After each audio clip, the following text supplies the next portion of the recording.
On the 8th October 2023, off the southern coast of Finland, a pressure curve begins to fall inside a pipeline control system.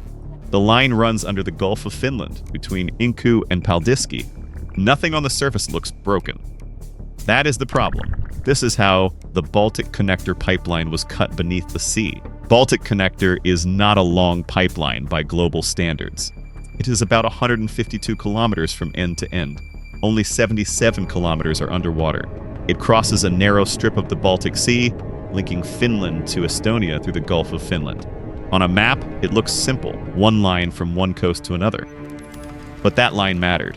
When it opened for commercial use in January 2020, Balticconnector ended one of Finland's energy problems. Finland had a gas system, but it was isolated from the wider European market. Balticconnector changed that. It made gas flow both ways. It connected Finland to Estonia, and through Estonia to the Baltic gas network. Its design capacity was 7.2 million cubic meters of gas per day. The pipe was not dramatic. It was buried or protected where it needed to be. It carried fuel. It sat below shipping lanes, below fishing boats, below weather. Most people never had a reason to think about it. Then the pressure dropped. Gas pipelines are monitored through numbers. Flow, temperature, pressure. One number moving too far in the wrong direction can mean a leak. It can mean a valve problem.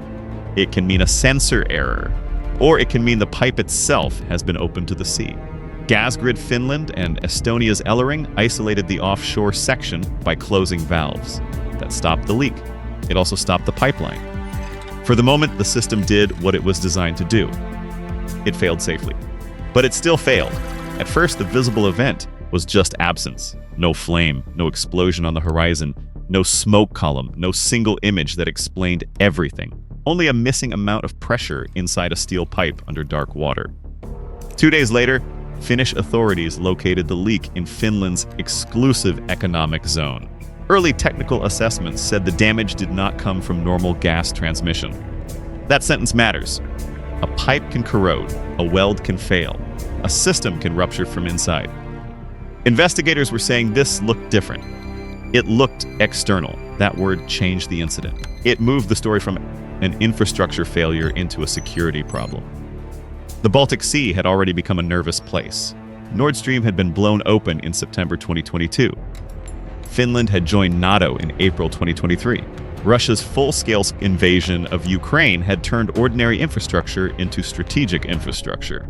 Power cables, gas lines, data cables, terminals, ports, ships, the kind of objects that work best when nobody notices them. Balticconnector was one of those objects. The first theory people reached for was sabotage. It was not a wild thought. A gas pipeline on the seabed had been broken. A telecommunications cable between Finland and Estonia had also been damaged. Another cable between Sweden and Estonia was reported damaged around the same period. The pattern looked too neat to ignore, but investigators did not find what an explosion usually leaves behind. They did not center the case on a blast. They looked at the seabed. The seabed tells stories slowly. It does not have witnesses. It has marks. It has grooves. It has disturbed sediment. It has objects that should not be where they are. In this case, investigators found drag marks leading toward the damaged pipeline. The trail was not tiny. It was reported as roughly 1.5 to 4 meters wide. Something heavy had scraped across the bottom. Then the Finnish Navy lifted an anchor. It weighed about 6 tons. An anchor is a boring object until it is in the wrong place. On a ship, it is safety equipment. It holds a vessel still. It bites into the seabed. It uses mass, angle, chain, and friction. If the ship is stationary, that is the point.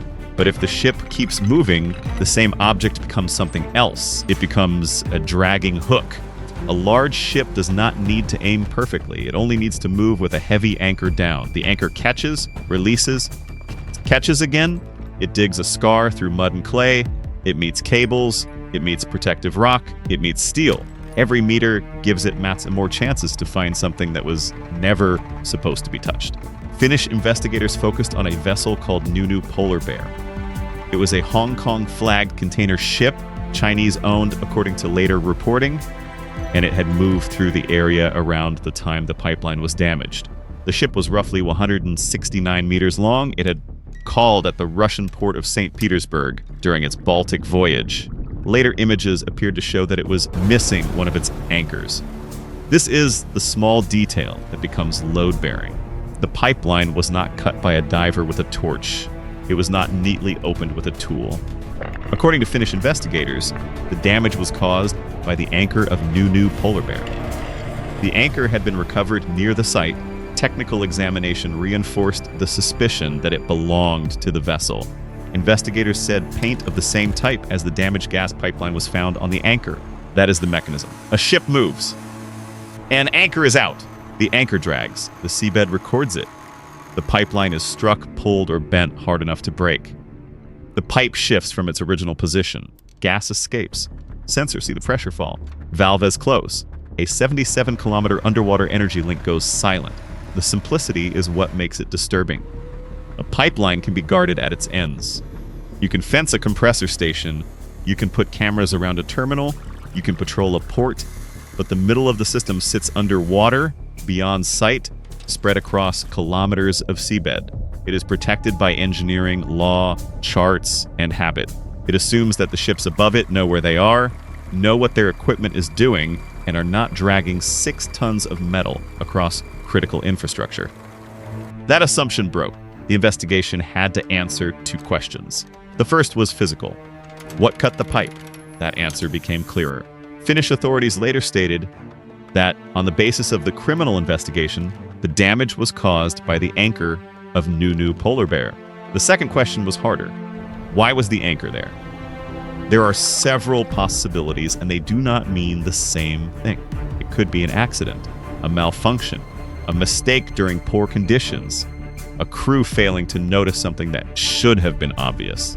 It could be bad seamanship, where negligence does the work that intent does not. Or it could be deliberate. A ship can drag an anchor by accident. A ship can also drag an anchor because someone wants a very deniable weapon. That is why the Balticconnector case became bigger than one pipe. An anchor leaves ambiguity behind it.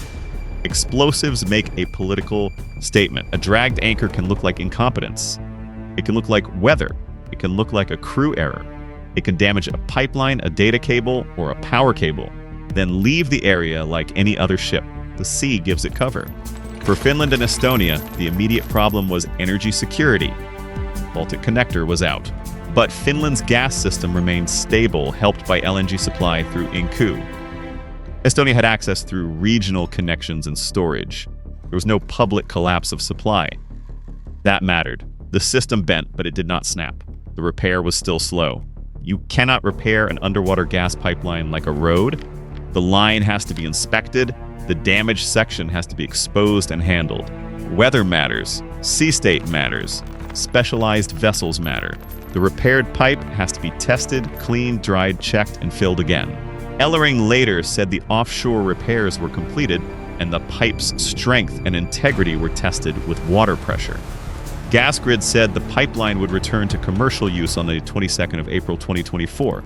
That means a few hours of damage produced months of outage. The cost was not only repair money, it was attention. After Balticconnector, the Baltic Sea began to look different. The same water-held gas pipelines, power cables, fiber optic routes, wind projects, military traffic, commercial vessels, and Russia's access to St. Petersburg and Kaliningrad. It was not just a sea anymore. It was a crowded machine. And machines have weak points. There is another uncomfortable part. The ship did not remain neatly available at the damage site. By the time the investigation narrowed, Newnew Polar Bear had moved on.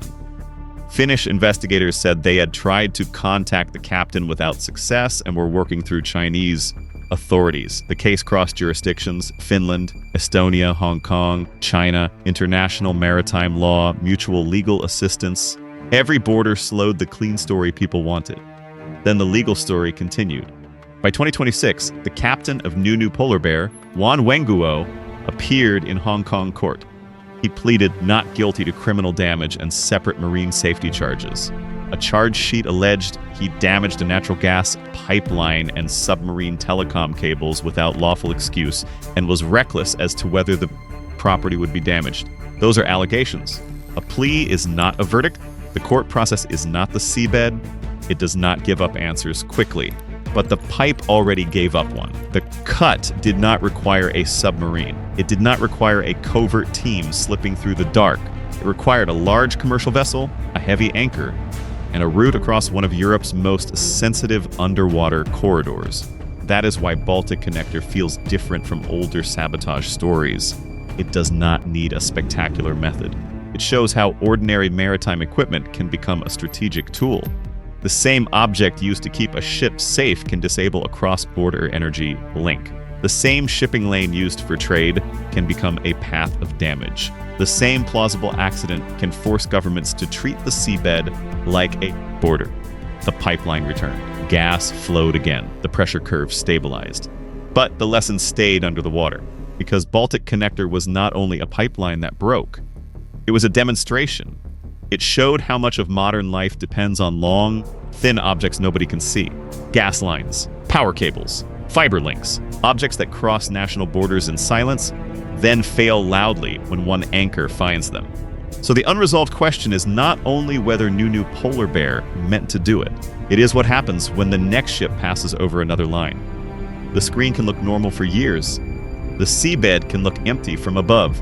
Then one curve begins to fall again, and someone reaches for the valves. The line is under the water.